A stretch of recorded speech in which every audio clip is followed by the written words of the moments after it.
When I was younger, my brother and I used to fish at this secluded lake all the time. It was our spot, a private corner of the world just for us. We'd go late in the day and fish well into the night, using live bait to catch piles of bluegill. It's where my love for fishing really began. One Friday night, we were set up on our usual rock formation as dusk settled in. Everything was normal until I noticed something on the far side of the lake.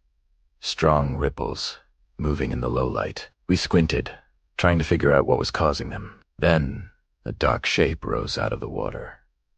It wasn't a fish. It was too big, too upright. It was a person. My brother and I both realized it at the same time.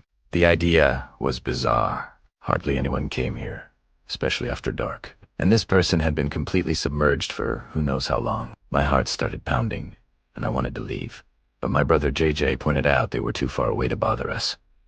He was right, so we stayed. For the next few minutes, we just watched. The person, still across the lake, was swaying gently back and forth. Their movements were smooth, almost rhythmic. Were they fishing? No. Night swimming.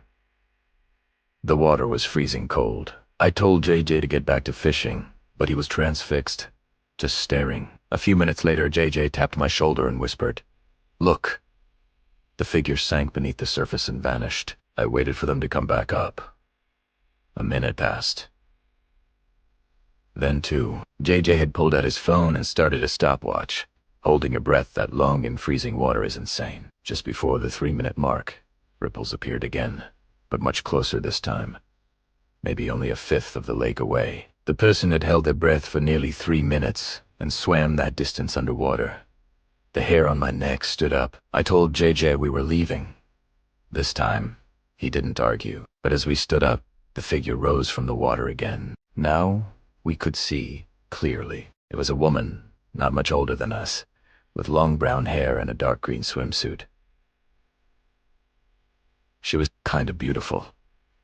For a moment, my fear vanished. She smiled playfully and said hello, as if she hadn't just spent 3 minutes in ice-cold darkness. My brother asked what she was doing. "Swimming?"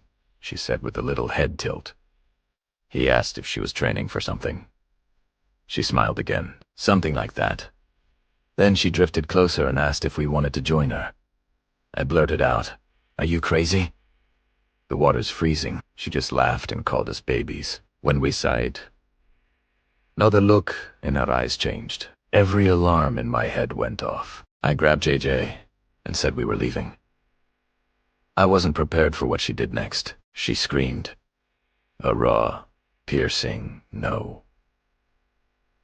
That echoed across the water. We scrambled to pack our gear, but she kept screaming, telling us to come back, to get in the water. Then she stopped using words and just started shrieking. A horrible sound like someone being attacked. We ran. I could still hear her. Even when we were halfway back to the car, we never looked back. You'd think we'd never return to that lake, but we did. Eventually, we even brought our dad. He wanted to see the woman for himself, but she never appeared again. I tried to rationalize it. Maybe she was just mentally ill. But the whole thing felt far too strange. That uneasy feeling came back 2 months ago. My friend Angel and I were fishing for speckled trout in a marsh.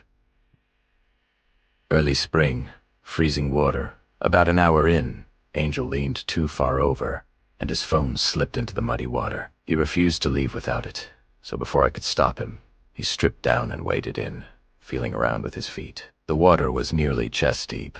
Angel was cursing the cold, sweeping his feet back and forth.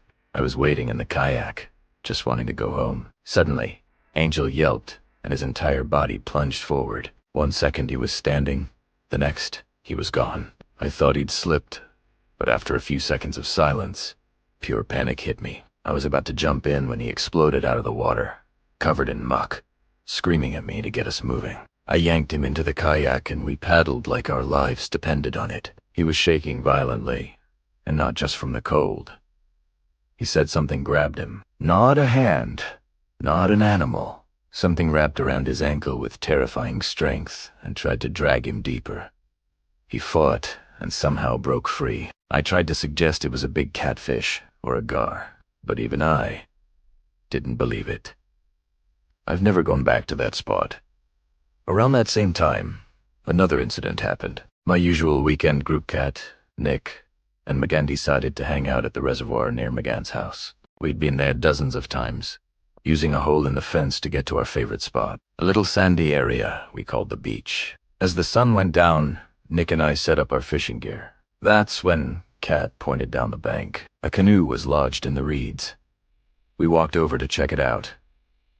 It wasn't abandoned. It looked like someone had just been there. A fishing rod was still in the water. A tackle box was open. A half-a-tin sandwich sat on the seat, and a cell phone was sitting there with its flashlight on. The whole scene felt deeply wrong. We told the girls what we found, and Kat immediately wanted to leave. As we were packing, Megan gasped and pointed across the reservoir. A man was standing knee-deep in the water on the far side, facing us, just watching. He was holding something long, maybe a rod or a stick. We all felt it. We had to get out of there. As we started walking toward the fence, the man started shouting, cursing at us that we shouldn't be there. Then he dropped what he was holding and began swimming toward us. I screamed at everyone to run. We bolted through the fence, piled into the car, and sped away. We sat in Megan's driveway for 20 minutes, completely silent and shaken. Was the canoe his? Why was he standing in the water watching us? We never went back. Fishing has always brought me peace, but these moments, they stick with you. They're a reminder of how unpredictable the water can be. Even after all these years, I still don't know what to make of any of it. Thanks for listening. If you have any similar stories, I'd love to hear them in the comments. Don't forget to subscribe for more.